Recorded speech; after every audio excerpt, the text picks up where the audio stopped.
Okay, let's try this again, right? And hopefully we're doing okay now on the morning Devo with Bowo. Let me know if something's off, if it messes up again or something like that. But who knows, right? But anyway, we're back, and it's the morning Devo, and it's Daniel chapter 12. And thanks for hanging in there. I mean, gosh, I got to get through this book. I got to get through this chapter and finish it up so we can go on to Hosea. Anyway, you can always check out the archives at my YouTube channel at Beau Ouellette. And I am getting over a cold, so if I sound a little nasally and all that, that's because I'm trying to get over this cold. And I think it's just cold season, and but look at this. Oh, I can move my shoulder much better. And so that's way cool, huh? Look at that. Oh, yeah, it's getting better and better, which is awesome. I love that. We're on the mend. So looking forward to being back at church and being back with all the friends. So you could always check out the archives at my YouTube channel, Beau Ouellette. So Daniel chapter 12, let's kind of finish this up. Okay, so Daniel, I was trying to say at the beginning of the devotion at 9 o'clock. Now it's 9:16 because the first one went bad. The stream just messed up. But just think of Daniel, like these latter visions of Daniel, as the kind of a little bit of a concise understanding of the latter days. And this is what Daniel gets in these visions, is that it's concerning a latter time. And Daniel doesn't know exactly what that is going to be, but the visions that Daniel gets towards the end of this book concern Israel, the temple, and Jerusalem. So those three things: Israel, the temple, which is in Jerusalem. So you got three things going on: the nation of Israel, you got the city of Jerusalem, and you got the temple. And that's what these latter visions of Daniel have been all about. And so just so you understand that the book of Revelation in the Bible is a more detail of these visions that Daniel gets. So we kind of understand from these latter visions that Daniel gets that this time of trouble, this very difficult time for Israel, will be a 7-year period of time.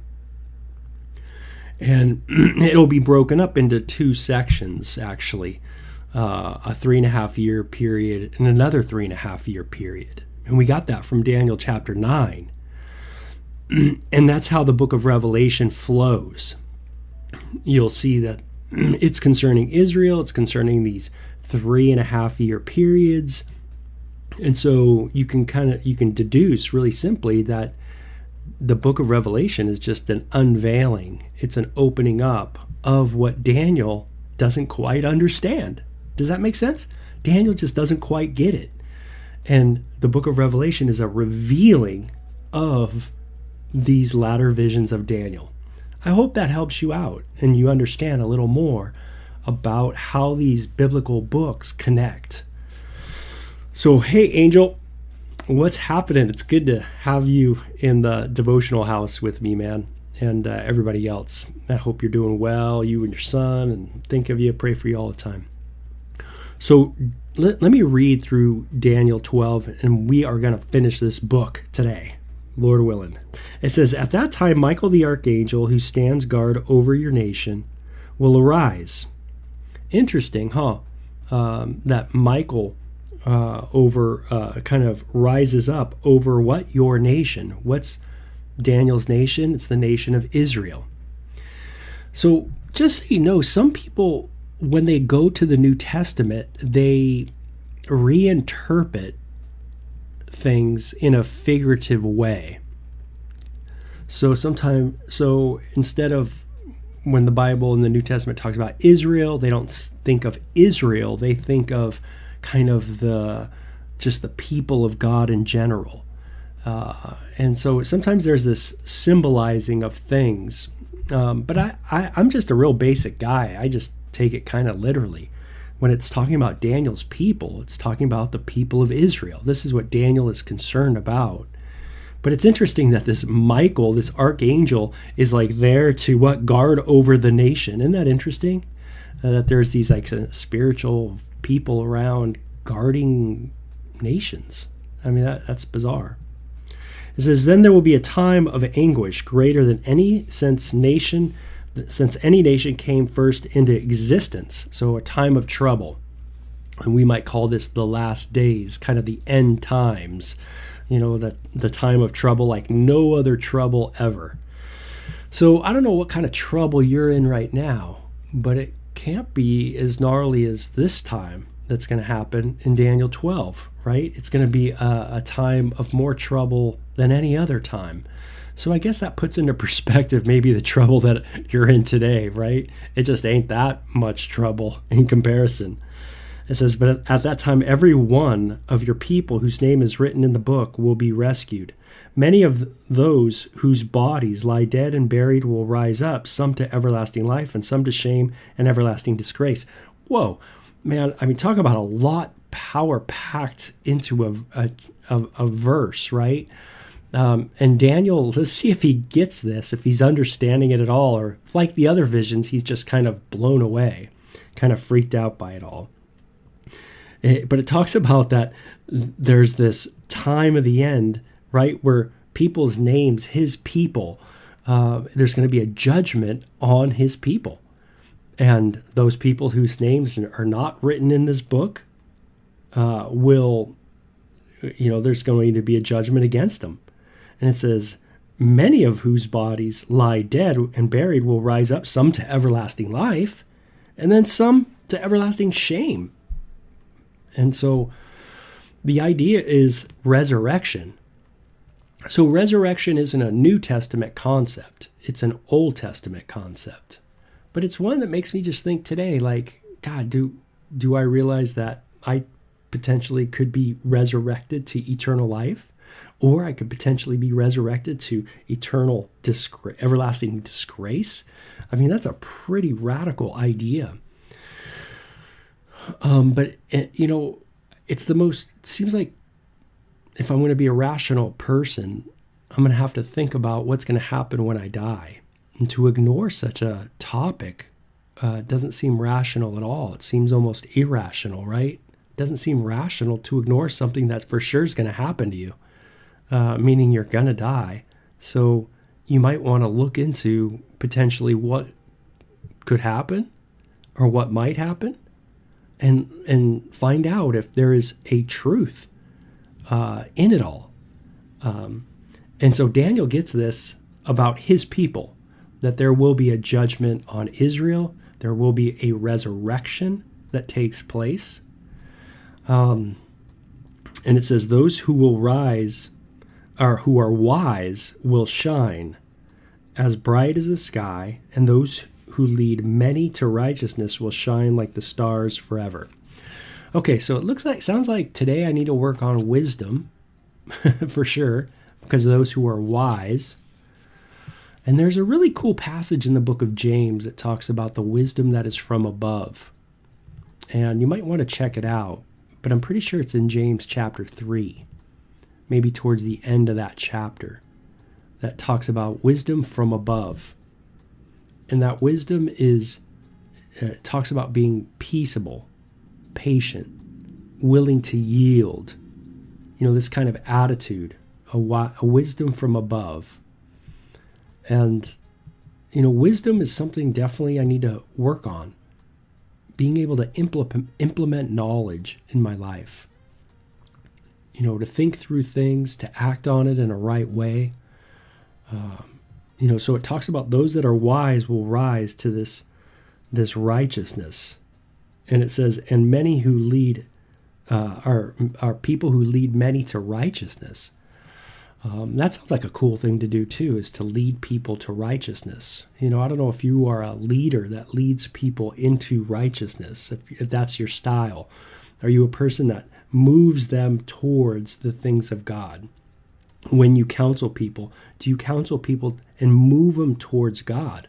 I love that. Those who lead many to righteousness will shine like the stars forever. Isn't that cool? So maybe, in our day today, we could work on, hey, God, give me an opportunity to lead people to rightness, to a right view. And that means I'm going to have to step out in faith. That means I'm going to have courage. I'm going to have to trust God. But it does take courage to step out, right, in that faith, to trust, to lean on God and leading people to righteousness. And it says, but you, Daniel, keep this prophecy a secret. Seal up the book until the time of the end. Then many will rush here and there, and knowledge will increase. Okay, so people's knowledge will increase. People will run to and fro. And man, have people run to and fro. We fly all over the place. We're running all over the place. And it says this book would be sealed until the time of the end. And then there would be some kind of revelation. Isn't that interesting? The last book of the Bible, Revelation. This book is sealed, but the book of Revelation is a book of what? Revealing. And so I, Daniel, looked and saw two others standing on opposite banks of the river. One of them asked the man dressed in linen, who was now standing above the river, how long will it be until these shocking events are over? And it says, the man dressed in linen who was standing above the river raised both hands toward heaven and took a solemn oath by the one who lives forever, saying, it will go on for a time, times and half a time. Okay, 3.5 year period of time, it sounds like. And there's a breakdown of that if you do a Bible study. And it says, and it will go on, and it says, when the shattering of the holy people has finally come to an end, all these things will have happened. So it's interesting. It says, when the shattering of the holy people has finally come to an end, all these things will have happened. Okay. So there's first going to be sounds like a shattering of the people. That doesn't sound too good. Again, some of the more hardest, or I would say the hardest news to Israel is not from the people out here in the world. It's really from Yahweh. Man, some tough things to swallow come from God to the people of Israel. So it says, I heard what he said, and I did not understand what he meant. So I asked, how will all this finally end, my Lord? But he said, go now, Daniel, for what I have said is kept secret and sealed until the time of the end. Many will be purified, cleansed, and refined by these trials, but the wicked will continue in their wickedness. And none of them will understand. Only those who are wise will know what it means. From the time the daily sacrifices stopped and the sacrilegious objects that cause desolation are set up to be worshipped, there will be 1,290 days. And blessed are those who wait and remain until the end of 1,335 days. As for you, go your way to the end. You will rest. And then at the end of your days, you will rise again and receive the inheritance set aside for you. Wow.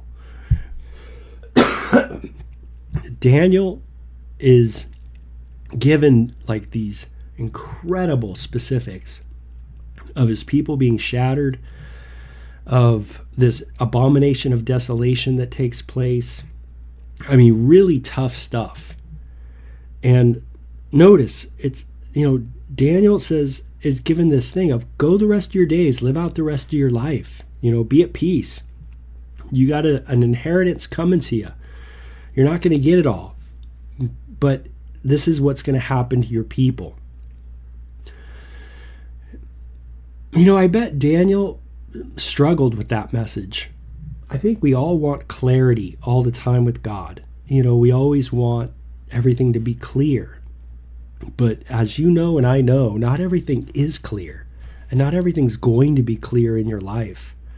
There's some things that just won't be revealed when you want it to be revealed. You want it to know every part of it. I had a friend the other day tell me, like, man, I wish I knew more about eternity and I knew about heaven. And there's so many things like that. But we're just not going to know all those things.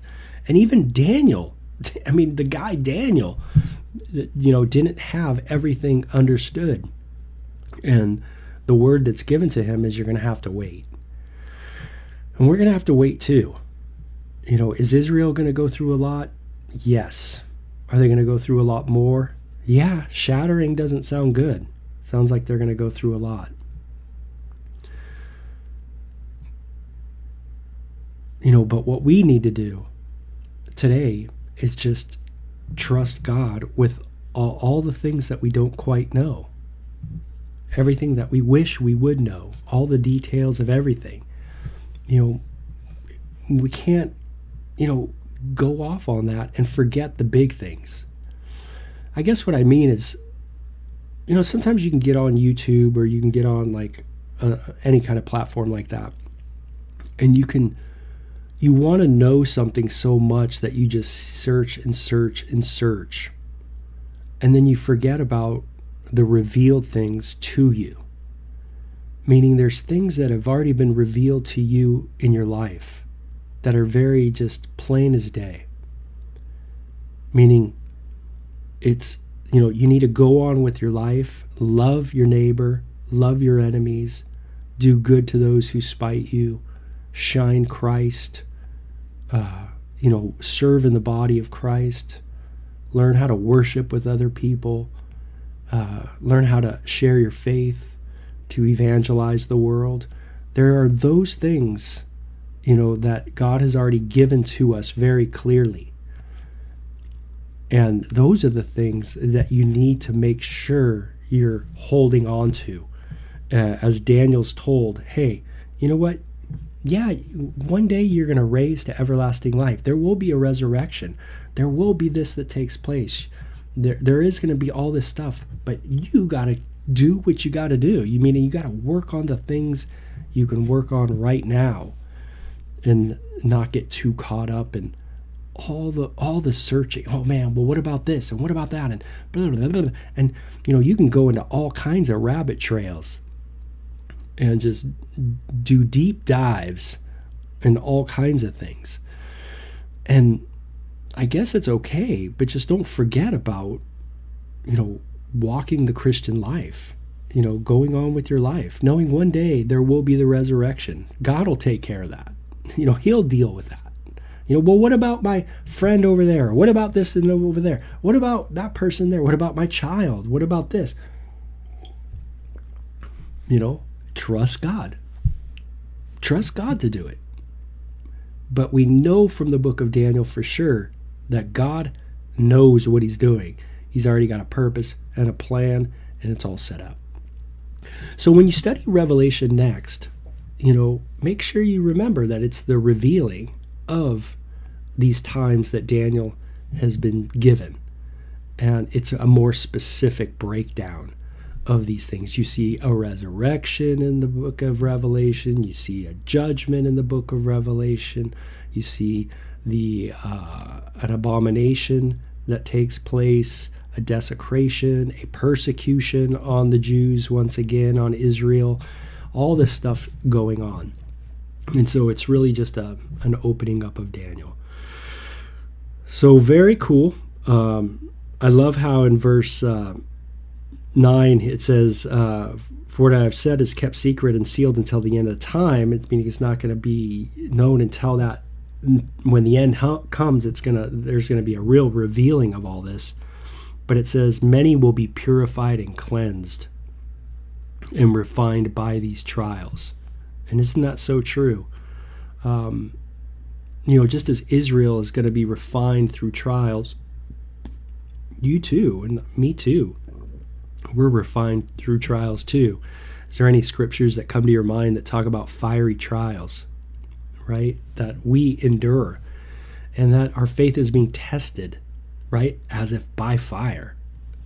And that trials do refine us. And we see that this is going to take place with Daniel's people as well. So, I mean, I guess that's how I could end this chapter, is just to help you guys understand a little bit about the book of Revelation and its connection to the book of Daniel. And understanding that we just need to trust God with these things that sometimes are sealed. And then there's things that are revealed. And is it good to study? Is it good to do deep dives? Absolutely. Don't get me wrong. It's great to do those things.